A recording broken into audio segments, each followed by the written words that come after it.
There's a chart I saw recently that I can't get out of my head.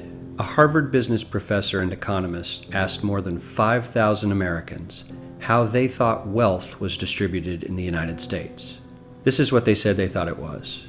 Dividing the country into 5 rough groups of the top, bottom, and middle 3 20% groups, they asked people how they thought the wealth in this country was divided.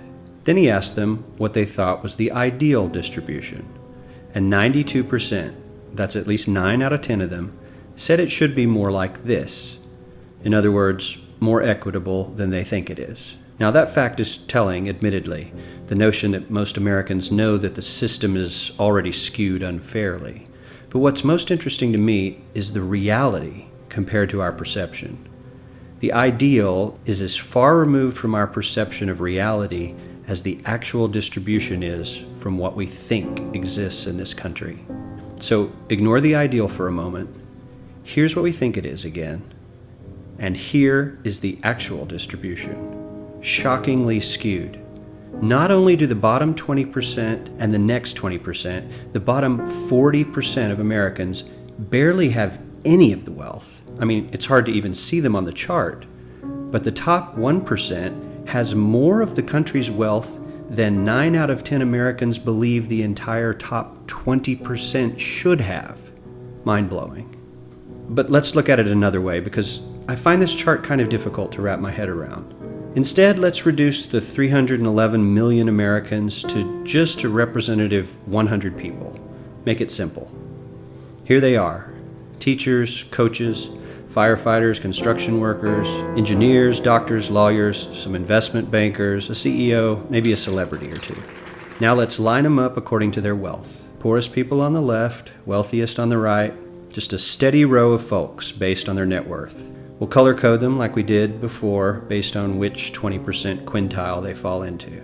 Now let's reduce the total wealth of the United States, which was roughly $54 trillion in 2009, to this symbolic pile of cash. And let's distribute it among our 100 Americans. Well, here's socialism, all the wealth of the country distributed equally. We all know that won't work. We need to encourage people to work and work hard to achieve that good old American dream and keep our country moving forward. So, here's that ideal we asked everyone about. Something like this curve. This isn't too bad. We've got some incentive, as the wealthiest folks are now about 10 to 20 times better off than the poorest Americans. But hey, even the poor folks aren't actually poor, since the poverty line has stayed almost entirely off the chart. We have a super healthy middle class with a smooth transition into wealth. And yes, Republicans and Democrats alike chose this curve. 9 out of 10 people, 92%, said this was a nice, ideal distribution of America's wealth. But let's move on. This is what people think America's wealth distribution actually looks like. Not as equitable, clearly, but for me, even this still looks pretty great. Yes, the poorest 20 to 30% are starting to suffer quite a lot compared to the ideal, and the middle class is certainly struggling more than they were, while the rich and wealthy are making roughly 100 times that of the poorest Americans and about 10 times that of the still healthy middle class. Sadly, this isn't even close to the reality. Here is the actual distribution of wealth in America. The poorest Americans don't even register. They're down to pocket change, and the middle class is barely distinguishable from the poor. In fact, even the rich between the top 10 and 20 percentile are worse off. Only the top 10% are better off. And how much better off? So much better off that the top 2 to 5% are actually off the chart at this scale. And the top 1%, this guy, well, his stack of money stretches 10 times higher than we can show. Here's his stack of cash, restacked, all by itself. This is the top 1% we've been hearing so much about. So much green in his pockets that I have to give him a whole new column of his own, because he won't fit on my chart. 1% of America has 40% of all the nation's wealth. The bottom 80%, 8 out of every 10 people, or 80 out of these 100, only has 7% between them. And this has only gotten worse in the last 20 to 30 years.